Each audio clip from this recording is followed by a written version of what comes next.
Salam sejahtera Malaysia, denyut nadi suara rakyat bergema di channel ini. Untuk mendapatkan berita terkini, jangan lupa untuk tekan butang subscribe, like dan share. Malaysia kita punya, cintai Malaysia ku, kita jaga kita. Salam sejahtera Malaysia, denyut nadi suara rakyat bergema di channel ini. Aduh, Ibu Hidin angkat sumpah jadi Perdana Menteri. Di mana tuh dia angkat sumpah? Oke, soalan saya yang pertama, di mana dia angkat sumpah? Mungkin di Istana Kayangan, bukan di Malaysia toh, mungkin di negara Kayangan ataupun di negara Pasir Bedengung, di negara yang tak ada orang, mungkin di planet Pluto. Ada komen baru-baru ini yang saya baca lucu juga, dia kata dia angkat sumpah di tandas Istana Budaya. Di Istana Budaya. Betul, ramai betul orang suka tengok video yang bertajuk Muhyiddin angkat sumpah petang ini. Jadi tak apalah kalau kamu suka sangat dengan itu punya tajuk dan topik. Sekarang saya akan cakap topik dan berulang-ulang saya akan cakap Muhyiddin jadi Perdana Menteri. Muhyiddin jadi Perdana Menteri walaupun dia tak cukup kerusi. Walaupun di dalam parti politik Malaysia dia antara kerusi yang paling sedikit, tapi dia tetap nak juga jadi Perdana Menteri. PAS pula belum tentu untuk mahu dia jadi Perdana Menteri, kerana PAS pun seperti yang kita tahu juga sudah pernah mengutarakan bahawa mereka pun ada calon Perdana Menteri sebenarnya. Okeylah, tak apalah, tidak apalah. Tidak apalah tuan-tuan dan puan-puan. Kalau kamu suka betul Muhyiddin Yassin jadi Perdana Menteri, kita cakaplah, okeylah. Orang kata kalau 40 kali, 50 kali, 80 kali, 90 kali kita cakap benda tu boleh jadi, okey, tak apa. Kita cakap malam ini 200 kali lah kita cakap. 200 kali kita cakap Muhyiddin Yassin jadi Perdana Menteri besok pukul 2 petang dia angkat sumpah di planet Pluto. Di planet Pluto ataupun dia angkat sumpah di mana? Di negara Pasir Bedengung. Okey, sekali lagi, Muhyiddin Yassin angkat sumpah Perdana Menteri di negara yang tidak ada rakyat. Okey, sekali lagi kita isytiharkan. Saya dengan ini mengisytiharkan Perdana Menteri yang baru untuk negara Pasir Bedengung adalah Muhyiddin Yassin.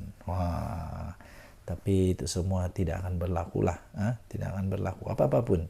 Dengan ikhlas, dengan rendah hati, saya ingin mendoakan Muhyiddin Yassin, kehidupan dia dalam keadaan yang baik-baik saja, dan kita doakanlah semoga bersatu akan lebih kuat selepas ini, supaya tidak ada lagi wakil rakyat yang tidak lagi mau menyokong Muhyiddin Yassin. 6 orang tu bukan sedikit, 6 orang. Ini menyebabkan Parti Bersatu adalah antara parti yang paling tidak stabil di Malaysia. Antara parti yang tidak stabil juga ialah UMNO lah memang. Tapi yang paling tidak stabil betul-betul adalah Bersatu lah. Sebab kenapa? Pertama, dia hanya mengharap PAS. Kalau PAS tiba-tiba tinggalkan dia, habis, lingkup habis. Kedua, kerana Bersatu ni dia punya ahli memang suka tinggalkan dia. Bukan tinggalkan parti, tapi tinggalkan sokongan, pindah sokongan kepada Anwar Ibrahim. Okey, saya fikir sudah lebih daripada 10-20 kali saya sebut Muhyiddin Yassin Perdana Menteri baru Malaysia.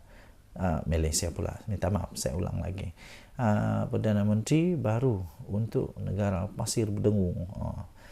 Saya isytiharkan Perdana Menteri yang baru untuk planet Pluto adalah Muhyiddin Yassin. Tahniah diucapkan kepada Muhyiddin Yassin kerana menjadi Menteri Perdana Menteri di Pasir Bedengung. Kita jumpa lagi. Jangan lupa tekan butang subscribe, like dan share. Bye-bye. Salam sejahtera Malaysia. Ini paling dahsyat, paling mengejutkan seluruh Malaysia. Tiba-tiba Dun Melaka dicabar. Adakah Dun Melaka akan bubar? Setelah hanya berlaku satu orang saja, Adun daripada UMNO masuk ke PAS, perlukah Dun Dewan Undangan Negeri Melaka untuk dibubar? Kalau ini terjadi memang luar biasa, dan akan ada pilihan raya besar berlaku di negeri Melaka. Tak guna berkokok, Adun Sungai Udang cabar Ketua Menteri untuk segera bubar Dun Melaka. Setujukah Anda? Saya tidak setuju. Takkanlah hanya seorang saja yang perlu dibubar. Adun Sungai Udang ni pula memang hebat betul lah. Adun Sungai Udang, Dr. Muhammad Alif Yusof mencabar Ketua Menteri Melaka Abdul Rauf Yusof untuk membubarkan Dewan Undangan Negeri Dun. Mengulas kenyataan Abdul Rauf bahawa UMNO Melaka akan merampas semula kerusi Sungai Udang pada pilihan raya umum PRU yang akan datang, Muhammad Alif menggesa dia supaya segera membubarkan Dun dan mengadakan pilihan raya. Saya cabar YB Tanjung Bidara ini, bubar Dun sekarang dan kita lawan. Bubar Dun Negeri Melaka dan kita lawan dalam pilihan raya, dia kata. Tak guna untuk berkokok begini, katanya kepada Malaysia kini. Sabar dulu, Dun Sungai Udang, sabar dulu. Jangan sampai kamu riak takabur. Ingat apa yang berlaku kepada UMNO yang terlalu yakin las kalah teruk. Jangan sampai nanti kalah teruk mau simpan di mana itu muka. Jadi terdahulu Abdul Rauf yang juga pengerusi perhubungan UMNO Melaka menyatakan kesungguhan parti itu untuk mendapatkan semula kerusi Sungai Udang pada pilihan raya akan datang. Dia menyorot kejayaan sebelum ini di 3 lagi kawasan di Dewan Parlimen Tangga Batu, iaitu Kelebang, Paya Rumput dan Pantai Kundor, walaupun tewas di Sungai Udang. Muhammad Alif memenangi kursi Sungai Udang dengan kelebihan hanya 530 undi saja menentang calon BN Muhammad Ali Muhammad. Aku ingatkan Dr. Muhammad Alif ni. Aku ingatkan Dr. Muhammad Alif ni banyaklah sangat dia punya majoriti. Rupanya majoriti dia 530 je pun. Tak kuat mana pun. Nak takabur pun tak payahlah lebih-lebih. Takkanlah satu saja pun sudah perlu untuk bubar. Kalau begitu susahlah. Mengulas lanjut, Muhammad Alif menyifatkan Abdul Rauf tidak faham realiti di Sungai Udang. Dia berkata ia boleh menjejaskan prospek UMNO, bukan saja di Sungai Udang tetapi juga di 3 kerusi lain. Apakah Tanjung Bidara ini tidak mempunyai perisik-perisik di kalangan rakyat, dia kata. Sentimen-sentimen di kalangan rakyat ini, apakah YB Tanjung Bidara ini tak baca dengan teliti, katanya. Bukan, kata Sungai Udang. Silap-silap 3 kerusi yang dipegang itu yang terlingkup termasuk Sungai Udang, katanya. Pada masa ini, BN memegang bilangan kerusi Dun terbesar di Melaka dengan 21 kerusi, diikuti oleh Pakatan Harapan dengan 5 kerusi dan PN dengan 2 kerusi. Temberang juga nih dengan 2 kerusi je pun. Tambah 1 baru 3. Ada 20 lagi kerusi UMNO.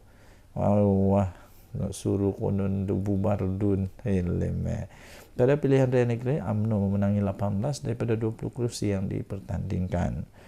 Selain Sungai Udang, parti itu turut tewas di Bukit Katil kepada Amanah dengan majoriti 1057. At least banyaklah 1000. Bersatu bertanding 15 kursi dan memegang kedua-dua kursi PN, iaitu Sungai Udang dan Bemban. Denyut Nadi Suara Rakyat bergema di channel ini. Jangan lupa tekan butang subscribe, like dan share. Malaysia kita punya, cintai Malaysia aku. Kita jaga kita. Bye-bye. Salam sejahtera Malaysia. Denyut Nadi Suara Rakyat bergema di channel ini. Nampaknya Mahyadin Mak Yassin semakin risau, semakin takut kalau dia kalah di mahkamah kena saman fitnah dan sebagainya. Terbaru akhirnya Mahyadin Mak Yassin tampil dan memberikan pengakuan yang cukup hebat, bermakna. Hebat ini. Muhyiddin kata, saya tidak berniat memfitnah sesiapa. Tidak berniat.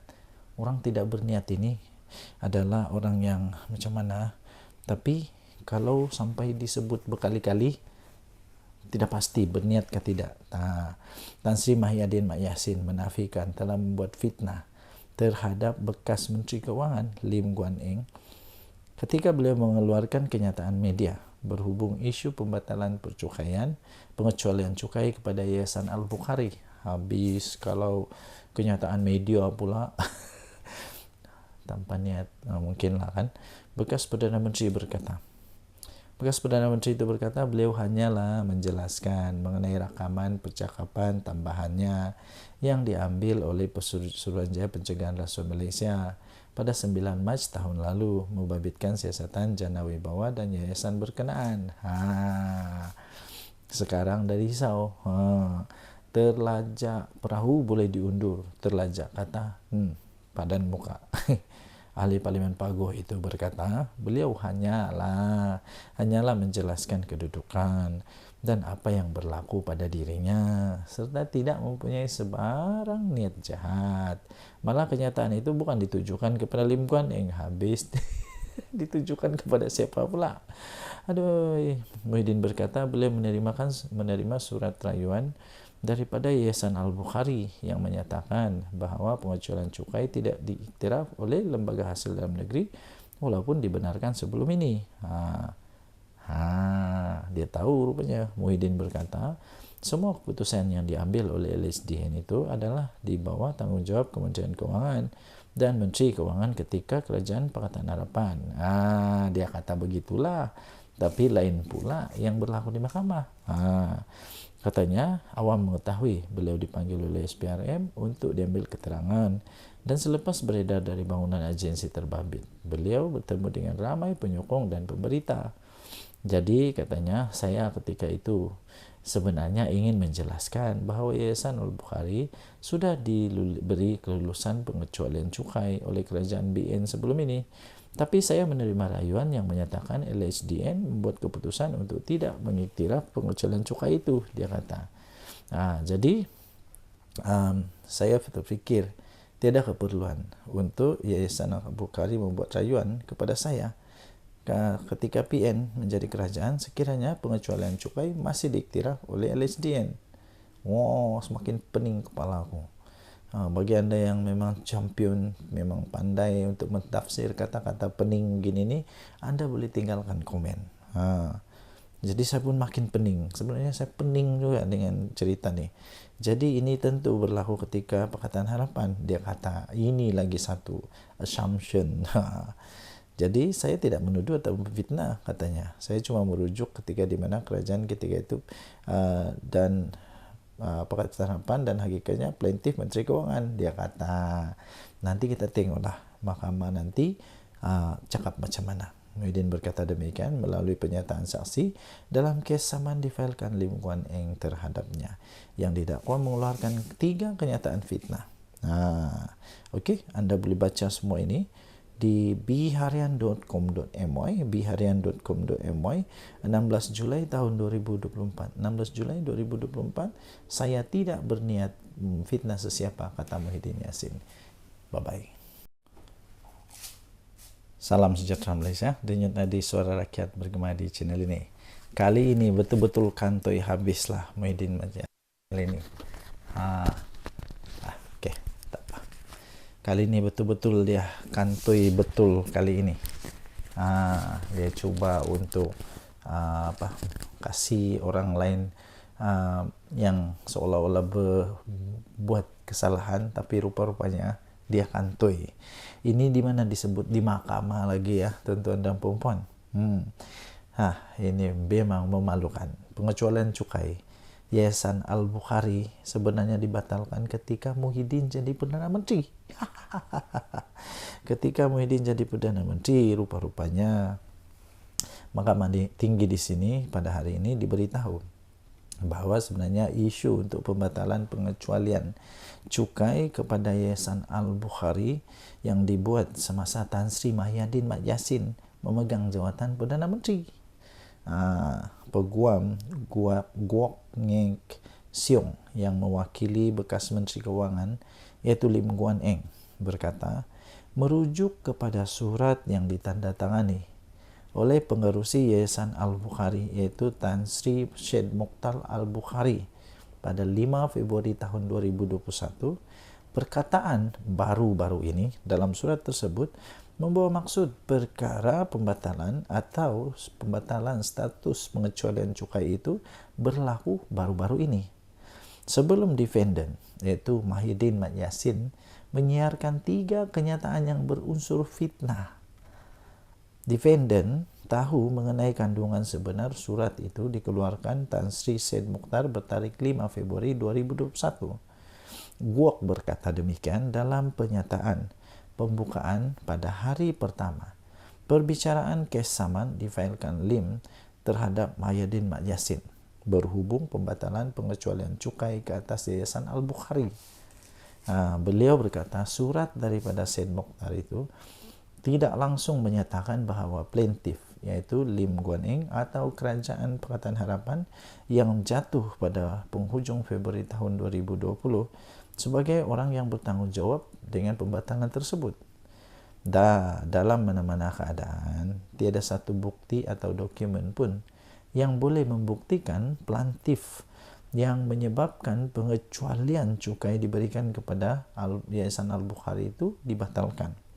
Malah Perdana Menteri sendiri, Datuk Seri Anwar Ibrahim, ketika membuat kenyataan itu pada tahun 21 Mac tahun 2023 di Parlimen yang membongkar dan mendedahkan kenyataan fitnah defendant yang palsu. Anwar menjelaskan kepada Parlimen bahawa plaintiff tidak pernah membatalkan status pengecualian cukai yang diberikan kepada Yayasan Al-Bukhari, kata peguam itu. Sementara itu, Guok berkata keterangan yang akan diberikan di mahkamah dengan jelas akan menunjukkan bahawa pembelaan difailkan defendant semuanya penuh dengan pembohongan, tidak berasas, tidak disokong, dan pembelaan oleh Mahidin adalah pembelaan palsu. Oleh kerana defendant tahu atau sepatutnya mengetahui kandungan surat yang dikeluarkan oleh Tan Sri Syed Mokhtar dengan kepada defendant, satu-satunya penjelasan mengapa defendant terus mengeluarkan kenyataan fitnah secara terang-terangan dengan menyerang plaintiff adalah demi survival politik defendant. Ini penting bagi defendant kerana defendant ketika itu berhadapan kemungkinan akan didakwa di mahkamah. Lim Guan Eng dijadualkan untuk memberi keterangan di hadapan Pesuruhjaya Kehakiman Rosmawar Ruzain pada sesi sebelah petang.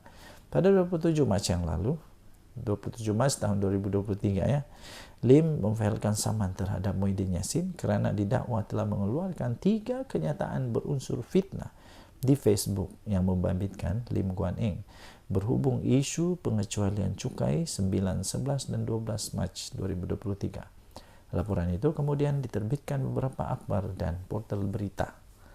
Bekas Ketua Menteri Pulau Pinang itu juga mendakwa kenyataan fitnah itu juga bermaksud beliau menyalahgunakan kedudukan dan kuasanya dengan memberi kuasa atau mengarahkan lembaga hasil dalam negeri mengenakan cukai dan penalti ke atas yayasan kebajikan itu, sedangkan mereka tidak sepatutnya dikenakan cukai. Denyut nadi suara rakyat bergema di channel ini. Jangan lupa tekan butang subscribe, like, dan share. Adakah kita akan melihat sekali lagi Mahidin Mat Yassin kena di mahkamah? Kita tengok secara. Tinggalkan komen. Bye-bye. Salam sejahtera Malaysia. Denyut nadi suara rakyat bergema di channel ini. Tuan-tuan dan puan-puan yang dihormati sekalian. Berita terkini yang mengejutkan seluruh Malaysia. Pastinya ada seorang adun, bekas adun daripada UMNO, kini memang sudah mengubah haluan, menukar haluan kepada PAS. Tahniahlah kepada PAS. Adakah ini menunjukkan, menandakan bahawa betul, adakah ini betul kabar angin bahawa menyatakan bahawa akan ada lagi daripada UMNO yang akan keluar daripada sokongan kepada Zahid Hamidi dan menyertai Perikatan Nasional? Betulkah selama ini ada kononnya orang-orang 15, 14, 10 ahli MP ke adun daripada UMNO yang bakal masuk kepada Perikatan Nasional? Terbaru. jalani Kamis, sah jadi ahli PAS. No, ahli Dewan Undangan Negeri Adun Rembia Muhammad Jalani Kamis sah menjadi ahli PAS. Penyertaan bekas wakil rakyat UMNO itu telah diumumkan sendiri, oleh Setiausaha Agung PAS Datuk Seri Taqiyuddin Hasan di Parlimen pada hari ini. Kemudian Taqiyuddin berkata, keputusan Jalani untuk memasuki PAS tidak akan menjejaskan kedudukan Adun terbabit kerana Dewan Undangan Negeri Melaka belum lagi menguatkuasakan undang-undang anti lompat parti. Adakah ini akan menunjukkan bahawa Melaka tidak lama lagi akan lebih ramai lagi Adun daripada UMNO masuk ke PAS? Adakah 10 orang, 7 orang atau berurang-urang Adun daripada UMNO yang bakal lompat kepada PAS? Kita tunggu sajalah. Sejak pilihan raya umum ke-15 PRU 15 2022, ketaatan dan kesetiaan Jalani terhadap UMNO dan BN terus dipersoalkan. Betul-betul sekarang dia pindah ke PAS. Dia menyertai perarakan pada proses penamaan calon PAS Parlimen Ketereh di Kelantan. Beliau juga hadir pada majlis pengumuman calon Perikatan Nasional PN bagi pilihan raya kecil Parlimen Pulai dan Dewan Undangan Negeri Dun Simpang Jeram di Bakri Johor. Namun ketika itu Jalani memberi alasan bahawa kehadirannya di majlis itu bukan atas kapasiti sebagai Adun UMNO. Sebaliknya, Jalani berkata dia mewakili pertubuhan bukan kerajaan NGO iaitu Muafakat Nasional yang diterajui oleh bekas Setiausaha Agung BN sendiri Tan Sri Anwar Musa. Sekarang nampak dah dia cuba untuk kata simpang sini las kedapatan juga. Ekoran kemasukan ke dalam PAS. Parti tersebut kini mempunyai seorang wakil dalam Dewan Undangan Negeri Melaka sekaligus menambah pada 3 kerusi untuk pembangkang. 2 lagi wakil PN dalam DUN Melaka ialah Muhammad Yazid Yaakob Bemban dan Muhammad Alif Yusuf Sungai Udang. Denyut nadi suara rakyat bergema di channel ini. Adakah anda fikir, pada pendapat anda, adakah anda berfikir bahawa selepas ini akan ada lagi DUN dari ahli Dewan Undangan Negeri daripada UMNO di Melaka akan lompat lagi? Kerana seperti yang bacakan tadi, di Melaka belum lagi dikuatkuasakan akta lompat parti ini. Jadi tidak ada apa-apa yang berlaku, tidak ada kesannya kerana belum ada akta ini diperkenalkan di sana, belum dikuatkuasakan. So denyut nadi suara rakyat bergema di channel ini. Tinggalkan komen anda. Kita jumpa lagi. Bye-bye. Salam sejahtera Malaysia, denyut nadi suara rakyat bergema di channel ini. Ini satu lagi, pemimpin PAS kena balun habis lagi. Ini berkenaan dengan satu poster yang sampai di label oleh netizen sebagai poster ucapan tahniah dari PAS Selangor ini kepada Red Giant. Lebih sudu daripada kuah. Lebih sudu dari kuah. Betul atau tidak? Terpulang anda tinggalkan komen. Poster ucapan tahniah PAS Selangor kepada pasukan Selangor Red Giant SRG menimbulkan rasa kurang senang dalam kalangan pengguna media sosial. Poster ucapan tahniah itu terpampang wajah pemain dengan menggunakan warna monokrom yang dipudarkan. Warnanya dipudarkan, monokrom. Itu namanya warna monokrom tuh. Tapi lihat gambar pemimpin PAS tu, bukan main lagi, diwarnakan dengan warna jelas tu. Sepatutnya yang kena highlight ialah pemain-pemainnya, pemenang-pemenangnya, bukan yang di highlight itu pemimpin PAS. Mungkin itu poster ucapan tahniah itu terpampang wajah pemain yang dengan menggunakan warna monokrom dan dipudarkan. Sepatutnya itu yang ditonjolkan.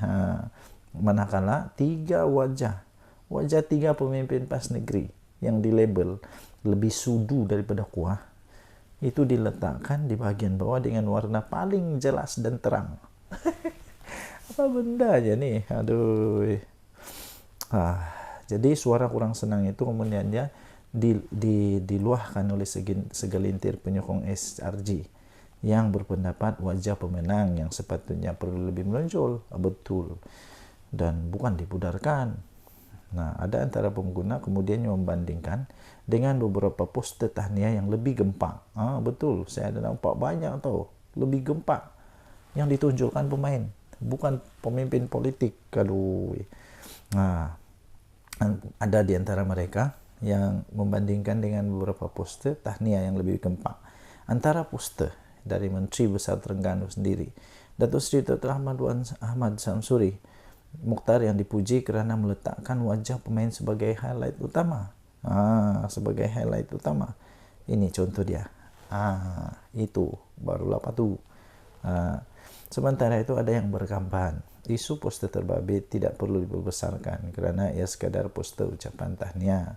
Namun ramai yang lebih beranggapan poster itu lebih kepada mahu tumpang glamour. Poster lebih mau tumpang glamour. Jadi ramai yang beranggapan poster seperti itu lebih kepada mau tumpang glamour. Mungkin mereka kata dia lebih tumpang glamour kerana yang di highlight bukan pemenangnya. Lagipun kalau saya tengok ucapan tahniah daripada Menteri Besar Terengganu, muka tak ada tau, tak ada pun muka dia. Tapi yang ini memang muka dia yang paling jelas, berwarna penuh lagi. Seolah-olah patutlah ramai peminat kepada SRJ ini kata mereka mau tumpang glamour saja. Okey, so apa pendapat anda? Anda boleh tinggalkan komen. Denyut Nadi Suara Rakyat bergema di channel ini. Jangan lupa untuk tekan butang subscribe, like dan share. Malaysia kita punya, cintai Malaysia aku, kita jaga kita. Bye-bye. Salam sejahtera Malaysia. Denyut Nadi Suara Rakyat bergema di channel ini. Tuan-tuan dan puan yang dihormati sekalian. Kita tahu sekarang ni ada satulah gerakan disebut sebagai gelombang selamatkan Malaysia. Pertama sekali saya fikir juga, apa sebenarnya yang mau diselamatkan oleh mereka ini? Diselamatkan daripada apa? Dan siapa yang perlu diselamatkan? Siapa yang perlu diselamatkan? Rakyat okey saja. Rakyat okey saja. Tapi yang perlu diselamatkan siapa? Mungkin itu sebabnya timbullah netizen di laman maya yang mempersoalkan sehingga memperolok-olok karena mocking ni dipermainkan pula gelombang ini. Sampai yang syoknya ni ada dia punya dia punya poster dia bilang gelombang selamatkan anak menantu. Gelombang selamatkan Malaysia diadakan malam kemarin oleh pembangkang tidak mendapat sambutan memberangsangkan dari orang luar. Hantaran Facebook berupa poster yang diwar-warkan oleh Ketua Pemuda PN Ahmad Fadli Syari mengenai program itu hanya mengundang kecaman pengguna media sosial. Mereka mengumpamakan program itu sebagai gelombang selamatkan anak menantu. Aduh, siapalah yang terasa pedas ni. Program gelombang selamatkan anak menantu. Ia rentetan daripada kes menantu kepada beberapa pemimpin tertinggi Perikatan Nasional yang terpalit dengan kontroversi penyelewengan. Beberapa foto program yang berlangsung di sebuah dewan beredar di media sosial. Penyokong mengatakan program itu full house, dihadiri orang ramai sehingga memenuhi dewan. Namun melihat jumlah kehadiran yang dikatakan sekitar 200 orang sahaja, ramainya 200 orang, netizen mengatakan ia seperti perjumpaan ahli-ahli PAS saja. Ahli-ahli PAS saja, mana yang lainnya? Takkan gelombang selamatkan Malaysia dihadiri 200 orang dan ahli PAS saja. Macam mana tu? Ini satu antaran ni full house gelombang selamatkan Malaysia, dia kata. Tapi bila dilihat hanya lebih kurang 200 orang dan semuanya macam ahli PAS saja. Menurut laporan inilah. Ketika ini, peranan pembangkang yang mahu selamatkan Malaysia pula dipersoalkan kerana kumpulan itu lebih banyak meninggalkan sidang parlimen ketika isu-isu besar berlaku. Mereka tidak pula berbahas dengan baik. Malah ketua pembangkang sering dilabel lemau kerana tidak berani berhadapan dengan Perdana Menteri. Sewaktu sesi pertanyaan Perdana Menteri. Seorang penyokong tegar BN pula berkata ceramah kemarin langsung tidak menyentuh tentang usaha menyelamatkan Malaysia, tetapi banyak menyerang UMNO. Komen dia, aku tengok ceramah himpunan gelombang selamatkan Malaysia semalam bukan pasal nak selamatkan Malaysia pun, dia kata. Semua berceramah dok mengatakan UMNO saja. Semua cerita terkini dalam UMNO depa dok jajah malam tadi, katanya. Obses betul dengan depa dengan UMNO ni. Crowd hadirin pun tak ramai, sedih. Ciap individu bernama Tun Carlos. Tun Carlos ni saya selalu tengok juga. Okey, anda boleh lihat laporan ini di harapandaily.com. Gelombang selamatkan Malaysia dipermainkan oleh netizen. Kita jumpa lagi. Bye-bye.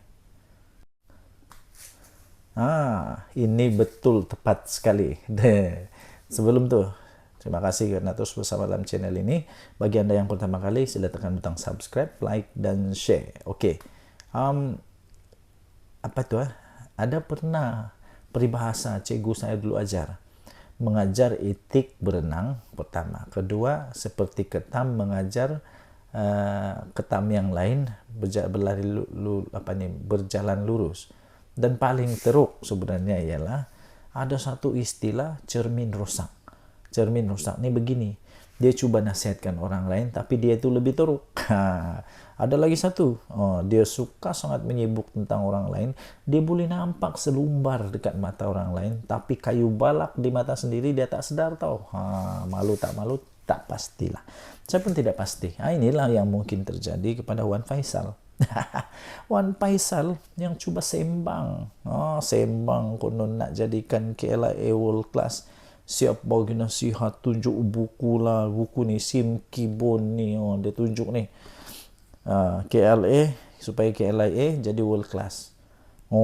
Banyaklah dia, tapi dia tidak ingat sepatutnya kasih nasihat dulu kerajaan di mana-mana yang berlaku lah. Tapi yang dalam kes ini disebut di sini KLIA world class, tapi stesen bas KB macam bengkel saja. Apa hal? Ada gambar tu tahu. Ahli parlimen macam Wan Ahmad Faisal, Wan Ahmad Kamal menjadi bahan sindiran ramai selepas beliau cubalah mengajar kerajaan sekarang ini bagaimana untuk menjadikan lapangan terbang antarabangsa KLIA bertaraf dunia. Bertaraf dunia. Tapi dia lupa. Beliau ketika sidang Dewan Rakyat baru-baru ini membawa buku biografi mendiang Sim Kibon, bapa kepada kejayaan lapangan terbang Changi, meminta kerajaan belajar daripada usaha mendiang.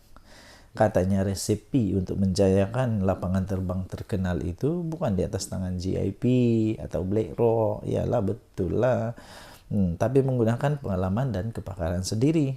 Saranan itu ibarat menyerang diri sendiri pula. Malu. Apabila ramai terus mempersoalkan apalah yang sudah dia lakukan untuk membangun stesen bas di Kota Baru.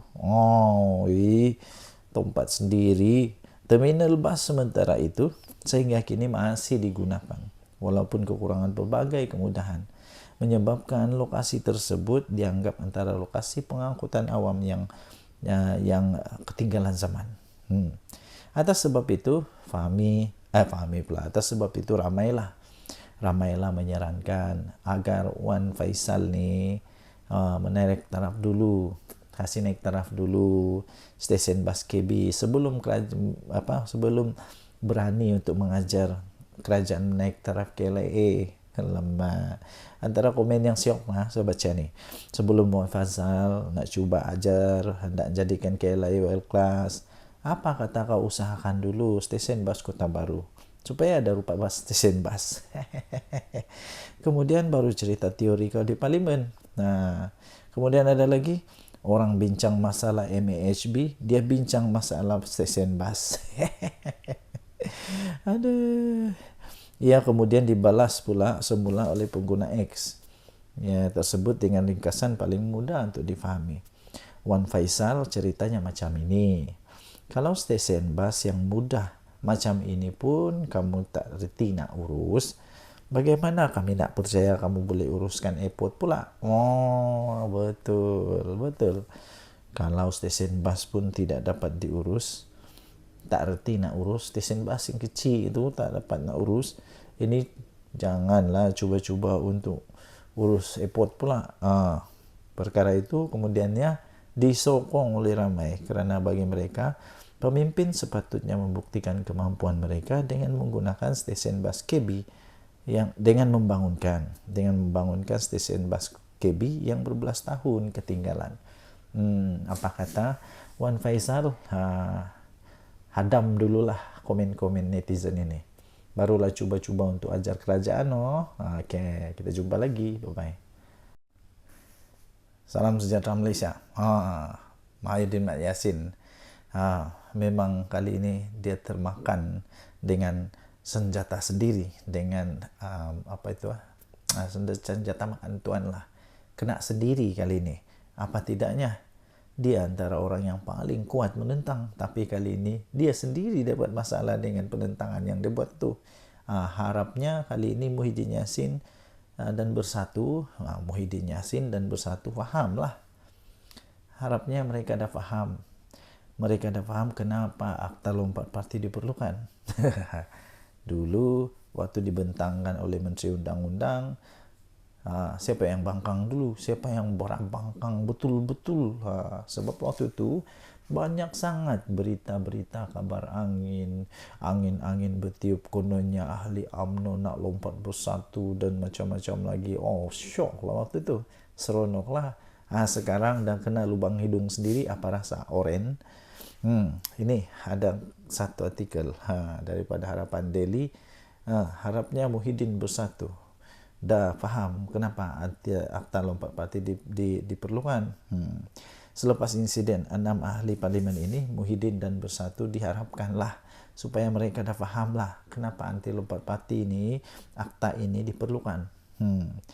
Baguslah ahli-ahli parlimen PN dan Bersatu dah mula berhujah di parlimen bencana akibat budaya ini. Kelompangan yang wujud dalam akta itu hasil daripada cadangan Muhyiddin sendiri. Muhyiddin Yassin dulu sendiri cadangan. Eloklah ditutup semula, dipindah dan diperkemas. Kerajaan Madani pula bersetuju untuk melakukannya. Tak ada masalah. Tak perlu lagi diungkit apa yang berlaku sebelum akta ini digubal. Lupakanlah sejarah silam yang semua pasti ada kisahnya. Semua parti mesti ada kisah-kisah sejarah silam. Lupakanlah. Akta Lompat Parti 2022 sebenarnya telah pun memulakan lembaran baru untuk kestabilan politik Malaysia yang kita perlukan untuk tingkatkan daya saing negara. Cukuplah insiden seperti langkah Sheraton dan Tebu Atap yang menjahanamkan ekonomi negara dan sebabkan kebencian mendalam rakyat terhadap ahli politik. Berpolitik menukar kerajaan buat 5 tahun sekali, sudahlah, cukuplah. Berpuluh-puluh juta ringgit wang negara yang nak dibelanja untuk 6 PRK ini boleh dialihkan untuk bantu rakyat. 6 PRK yang nak dicetuskan ini hanya memenuhi ego pemimpin-pemimpin politik dan bukan isi kekosongan akibat daripada kematian wakil rakyat. Ini lebih pada sabotaj ekonomi dengan mengganggu kestabilan politik negara pada waktu pelabur mencurah-curah masuk ketika ini, apatah lagi rating kita dah semakin naik. Kata ringkas tapi betul cukup bermakna. Saya setuju nih. Cukuplah, sudahlah. Harapnya selepas ni Muhyiddin Yassin dan Bersatu fahamlah. Hidup ini macam roda. Kadang-kadang kau di atas, kau tidak mau yakin sangat. Nanti bila sudah masanya, bila sendiri terkena, macam-macam lah. Lepas tu cerita lain, buat lain cerita lain. Bila terangkan kepada orang lain, lain ceritanya. Seolah-olah semua salah orang. Yang sebenarnya siapa yang bersalah. Okey, tinggalkan komen anda. Jenetnya di Suara Rakyat bergema di channel ini. Jangan lupa untuk tekan butang subscribe, like dan share. Malaysia kita punya, cintai Malaysiaku, kita jaga kita. Mari kita jaga sama-sama negara kita supaya aman, damai, harmoni, dan terus diberkati oleh Tuhan. Kita jumpa lagi. Bye-bye. Salam sejahtera Malaysia, denyut nadi suara rakyat bergema di channel ini. Nampaknya video-video saya yang saya beri tajuk Muhyiddin, minta maaf, yang saya beri tajuk Muhyiddin naik jadi Perdana Menteri, Datuk Seri Anwar Ibrahim tumbang, itu paling banyak mendapat tontonan. Dan rupanya daripada itu saya dapati memang ramai sangat yang mau tengok Muhyiddin Yassin jadi Perdana Menteri sekali lagi. Saya pun hairan. Kenapa sebenarnya ada orang mau Perdana Menteri sekali lagi Datuk Seri Tan Sri Muhyiddin Yassin? Pada pendapat saya, bukan tidak boleh dia jadi Perdana Menteri sekali lagi, boleh saja. Tapi persoalannya ialah kenapa perlu dia lagi? Bukankah ada lebih ramai yang lebih bagus dan sebagainya? Dan yang paling tepat ialah dia tidak akan jadi Perdana Menteri lah. Dia tidak akan jadi Perdana Menteri untuk kali kedua dalam masa yang singkat-singkat ini, tidak. Kerana tren sekarang, saya lihat Tan Sri Muhyiddin Yassin tidak akan mendapat sokongan untuk jadi Perdana Menteri bagi Perikatan Nasional. Lagipun seperti yang kita tahu, PAS pun pernah sudah menyatakan bahawa mereka pun ada calon Perdana Menteri pada pilihan raya yang lalu, iaitu calon mereka tidak lain tidak bukan Menteri Besar Terengganu. Dan itu sendiri pun dipersetujui atau diperakui oleh Tan Sri Muhyiddin Yassin.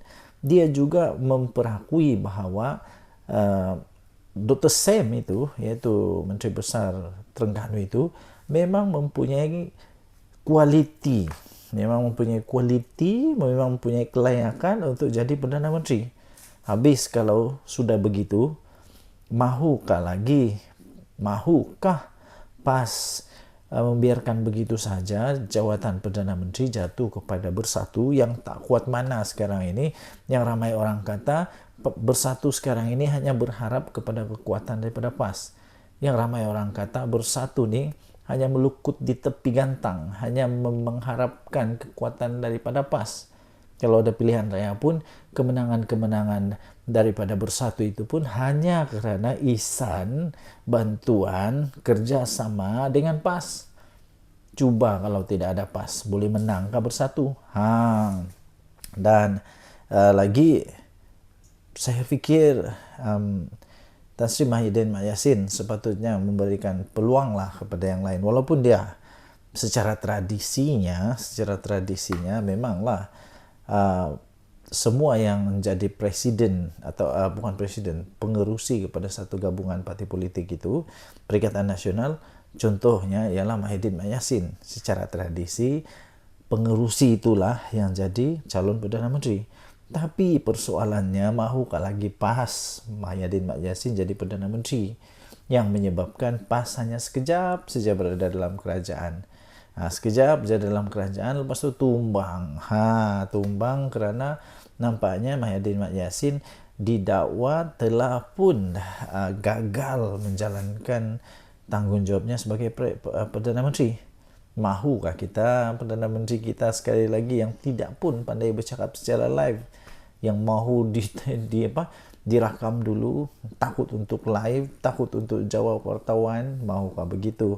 Itu soalan-soalan yang kita boleh pertanyakan. Apapun sebenarnya, kalau memang Muhyiddin Yassin jadi Perdana Menteri sekali lagi, itu bagus, tidak ada masalah. Yang penting pastikan kali ini kerajaan yang betul-betul nanti ni betul-betul yang bagus lah. Tidak ada lagi sakau menyakau sampai anak menantu yang lari ke luar negara tidak berani balik Malaysia. Jangan ada macam itu lagi. Berhentikanlah perkara-perkara begitu. Okey, denyut nadi suara rakyat bergema di channel ini. Jangan lupa tekan butang subscribe, like dan share. Bye-bye.